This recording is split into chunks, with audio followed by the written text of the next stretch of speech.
Good evening, Mr. Basil. Hello, Alex. How are we doing, man?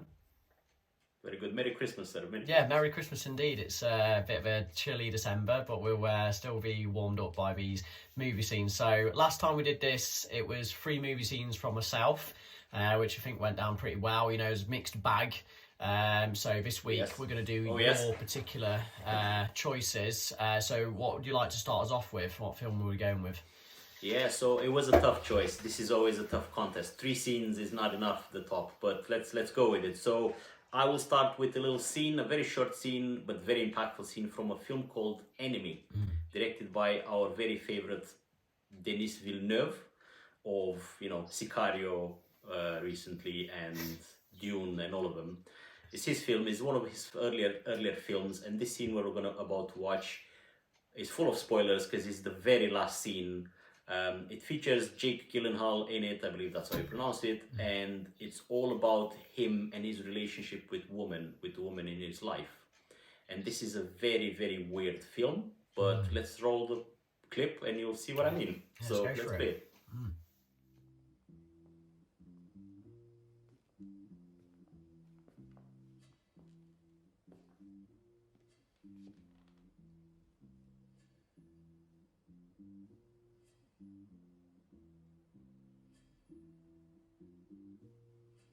Helen, did you plan on doing something tonight? Because I think I have to go out.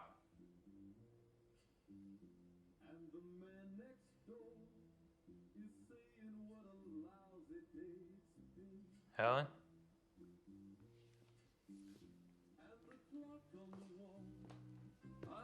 Helen?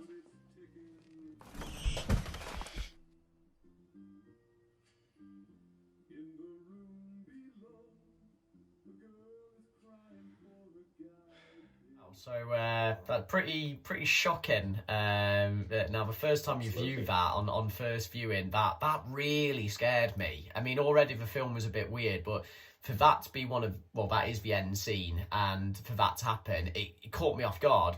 But what did you think when you first saw that, Alex?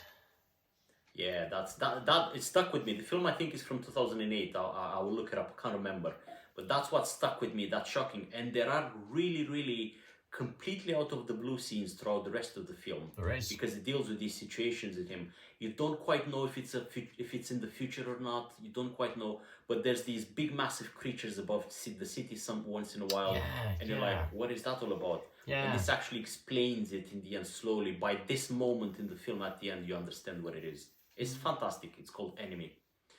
The next one is from this one that is an ending scene. We go to an opening scene with an all-time favorite of one of the best directors out there, Quentin Tarantino's Inglorious Basterds.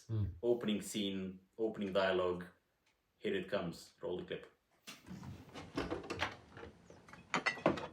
Monsieur Le Petit, are you aware of the nickname the people of France have given me? I have no interest in such things. But you're aware of what they call me. I'm aware. What are you aware of?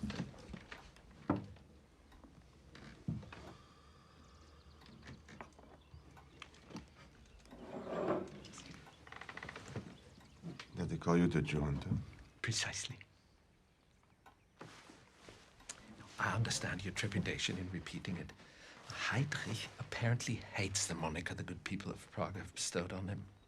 Actually, why he would hate the name the Hangman's baffling to me. It would appear he's done everything in his power to earn it. But I, on the other hand, love my unofficial title, precisely because I've earned it. The feature that makes me such an effective hunter of the Jews is, as opposed to most German soldiers, I can think like a Jew, where they can only think like a German. More precisely, a German soldier.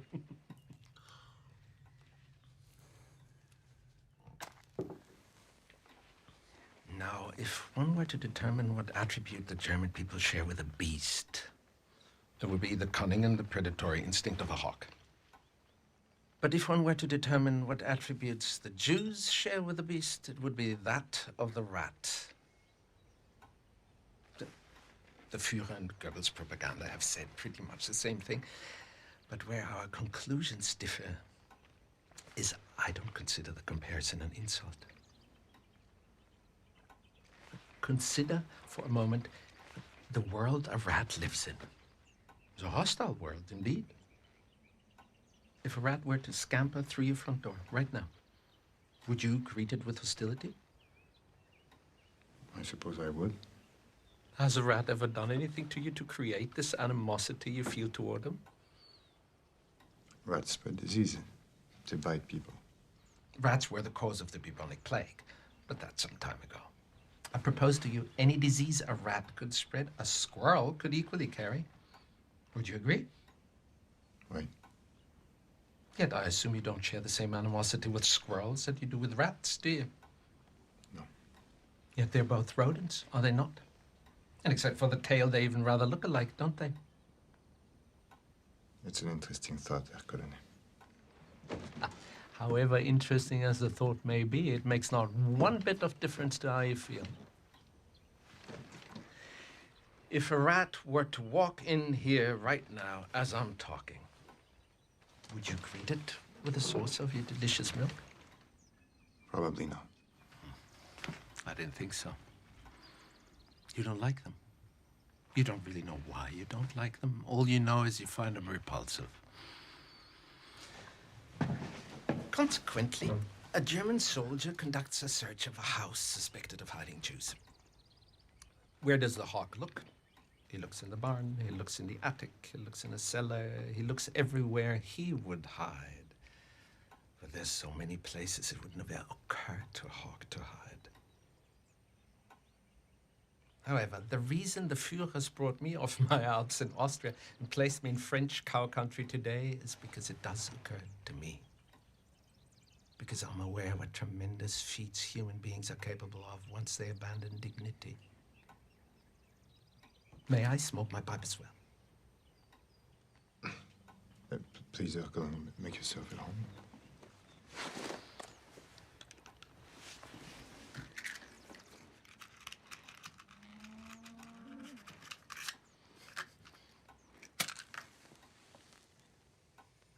Now, my job dictates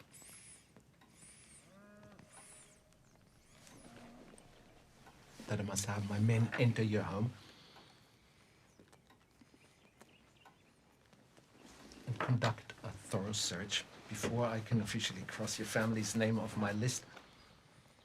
And if there are any irregularities to be found, rest assured they will be. That is unless you have something to tell me that makes the conducting of a search unnecessary. I might add also that any information that makes the performance of my duty easier will not be met with punishment. Actually, quite the contrary. It will be met with reward. And that reward will be your family will cease to be harassed in any way by the German military during the rest of our occupation of your country.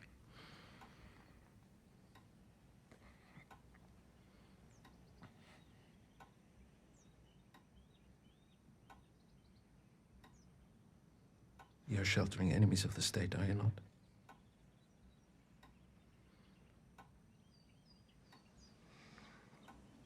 Yes. You're sheltering them underneath your floorboards, aren't you? Yes. Point out to me the areas where they're hiding. There we go. Right. Christopher Waltz, what an actor! Yeah. So this is pretty intense. This scene, isn't it? I mean, you know, when I first watched this, I remember thinking it's such a fine line between almost comedic and quite funny, and then Christopher Waltz plays such a enigmatic character, and then it just suddenly turns very dark at the end there, doesn't it, Alex? Absolutely.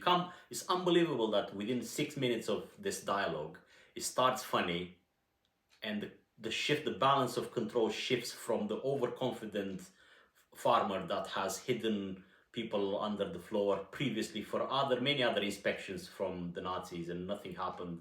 So he's overconfident, smoking his pipe, and slowly as the dialogue shifts, the power shifts over to the colonel until he almost gets the guy on verge of tears.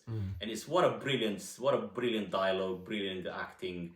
This is Quentin Tarantino's at his best. This is what he meant. This is what he's meant to do, isn't it, Tarantino? It seems like exactly. this. This is why. This is the Tarantino touch. When you got good dialogue, makes perfect sense. The metaphor about the rats and the squirrel, and then you get the acting delivered like that. It's just pure bliss to watch this. But the next scene is a good friend of his, another director, Paul Thomas Anderson. Apparently, they do enjoy Tarantino and him, their films. And it's the back to the end scene of another really good film called There Will Be Blood, with Daniel Day-Lewis and Paul Dano in the final act. And this is a true masterpiece of acting, but also this scene is very powerful. So let's roll it. That's the third one. Roll the clip, please. Those areas have been drilled.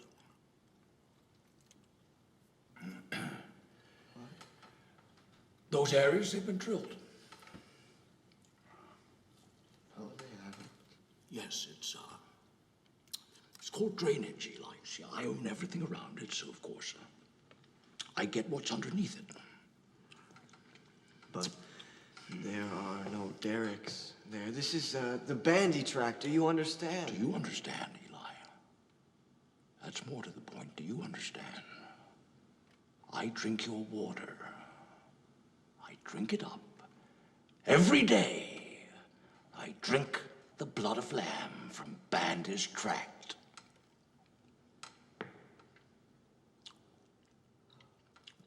You can sit down again.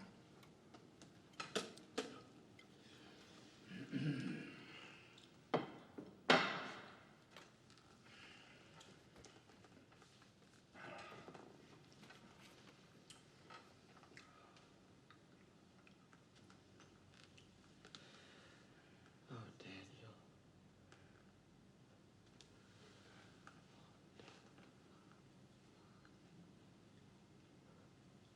Please. I'm in desperate times. I know. I need a friend. Yes, of course you do. I've sinned. I need help. I'm a sinner.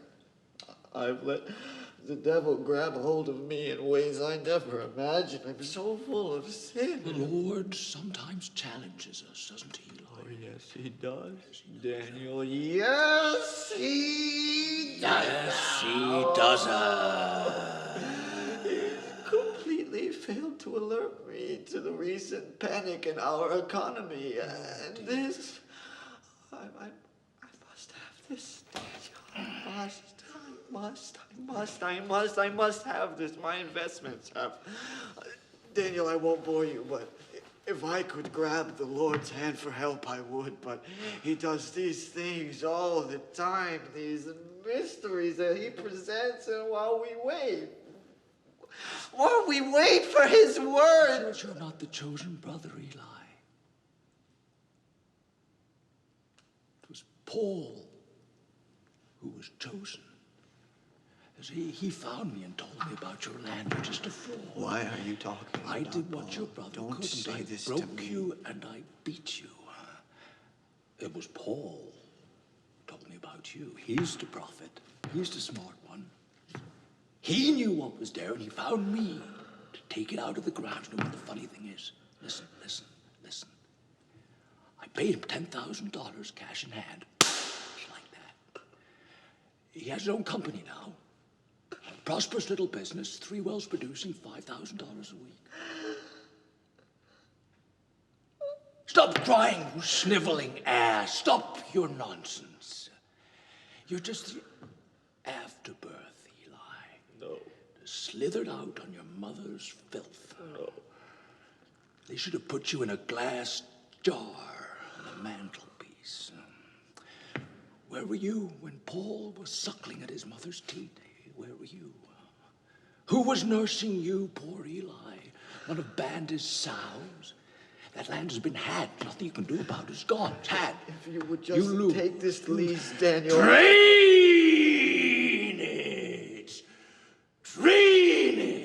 Eli, you boy. Drain dry. I'm so sorry. and I have a milkshake. And I have a straw. There it is. That's a straw, you see. Watching. And my straw reaches across the room and starts to drink your milkshake. I drink your milkshake.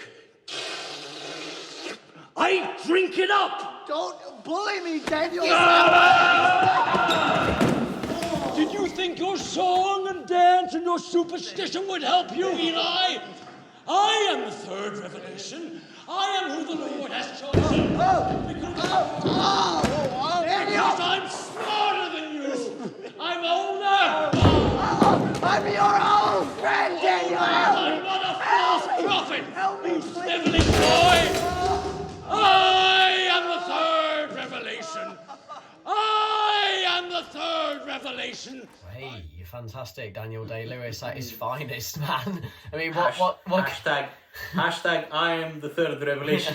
Hashtag I drink your milkshake. You know, I mean, Yes, it's weird because you know when you're watching that, you think there's no other actor in the world that could get away with those lines and still be taken seriously other than Daniel Day-Lewis. It's a great scene, and with watching the rest of the film, that scene is really potent at the end, because essentially all Daniel wants to do in that scene, his character anyway, is get ultimate revenge on Eli, and that's all it is really. It's just pettiness revenge of it that ends with death. But what did you make of it, Alex? Yeah. Why is it in your top 3? That's brilliant. I mean, this has been building for the whole film. Yes. There's something called setups and paybacks when it comes to how you write a film. And there's a setup in a church earlier in the film where Paul Dano's character embarrasses Daniel Day-Lewis's, like, mops the floor with him in front of the whole congregation of the church, makes him acknowledge that he's abandoned his child, and he's the most powerful person and most ambitious person in the world. Daniel Day-Lewis' character is like, he says, I hate other people. I just want everybody else to fail, and I want me to succeed.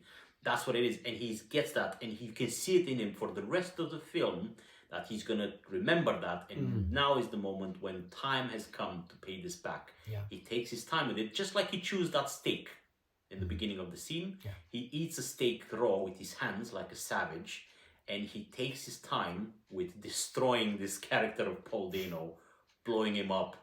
In the meantime, blowing up Twitter at the time with hashtag I drink your milkshake and stuff, and Still getting brilliant. an Oscar for it too. Yeah. So. Yeah. What more can you want? Can't This is a forget that watchable scene. one, non-stop. Yeah, it's brilliant. Absolutely brilliant. So those are my top 3. I think we should do more in a different theme, but hope people will enjoy them. Hope they will review these films. I think they're all on Netflix. If not, I'm going to put everything in the description. Yeah, I think until next time, Mr. Baz. Yeah. Thank you very much. Yeah, and Merry Christmas. Indeed. See you later. Take care. Bye. Bye-bye.